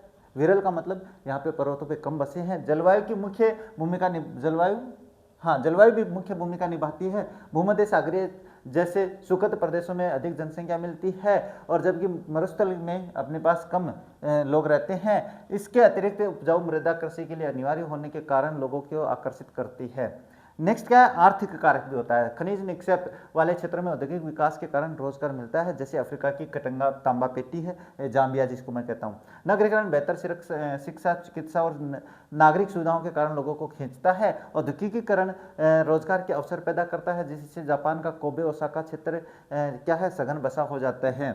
सामाजिक कारण आपको मैंने बता दिया, धार्मिक और सांस्कृतिक महत्व के स्थान लोग आकर्षित करते हैं, जबकि सामाजिक या राजनीतिक अशांति वाले क्षेत्रों में लोग पलायन कर जाते हैं। ये समझा दिया भाई बहुत अच्छे से। अच्छा, जननांगीय संक्रमण की 3 अवस्थाओं की विवेचना कीजिए। विवेचना ही करेंगे, ये मैंने समझा दिया है भाई। 3 क्या है, क्या जननांगीय संक्रमण सिद्धांत हमें बताता है कि कैसे कोई समाज ग्रामीण खेतीहर अवस्था से उन्नति कर नगरीय औद्योगिक में बसता है। इसकी 3 मुख्य विशेषताएं हैं। कौन सी है? प्रथम अवस्था, इस चरण में उच्च जन्म दर और उच्च मृत्यु दर होती है, जनसंख्या वृद्धि धीमी होती है। याद रख लेना, क्योंकि लोग महामारी और भोजन की अनिश्चितता के कारण होने वाली मृत्यु की भरपाई अधिक जन्म दर से करते हैं। जीवन प्रत्याशा बहुत कम होती है और अधिकांश लोग अशिक्षित व खेती में लगे होते हैं। जीवन प्रत्याशा मैंने बता दी है।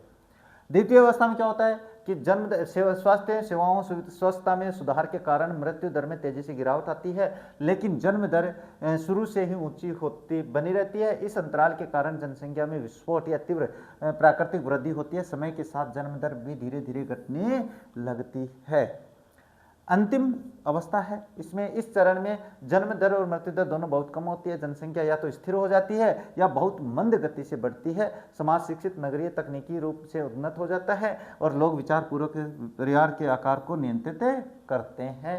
प्रश्न बढ़िया है। अच्छा, ये देखो, हाँ भाई, आपकी बुक के ही प्रश्न मैंने यहाँ पे करवाए हैं, तो अब ये आपका चैप्टर है वो कंप्लीट हो जाता है। अब मुझे प्रश्न, अगर एक्स्ट्रा की बात करूँ तो मुझे एक्स्ट्रा प्रश्न करवाने की आवश्यकता ही नहीं रही है। मैंने इस चैप्टर के लगभग सारे बिंदु, सारे टॉपिक समझा दिए हैं और समझ में भी आए होंगे। अगर समझ में नहीं आए तो मुझे बताना जरूर कि हाँ सर, अठे सी थोड़ी सी समझ में कोनी आई मारे, तो थोड़ी सी और सी समझा दो। चिंता नहीं करनी है, अभी तो केवल शुरुआत है ना। अभी तो पार्टी शुरू हुई है, पार्टी बहुत ही शानदार चलने वाली है। पार्टी नहीं, अपनी स्टडी शानदार चलने वाली है। पार्टी के चक्कर में अपनी स्टडी को मत बिगाड़ देना रे। तो कोई नहीं, आज की क्लास को तो यहीं पे कंप्लीट कर देते हैं। समझ में आए तो मुझे बताना जरूर, ना समझ में आए तो भी बताना जरूर। बस इन्हीं शब्दों के साथ इस क्लास को यहीं पे कंप्लीट कर देते हैं और मिलते हैं आप लोगों से अपने नेक्स्ट चैप्टर में। तब तक देखते रहिए हमारा चैनल। जय हिंद, जय भारत।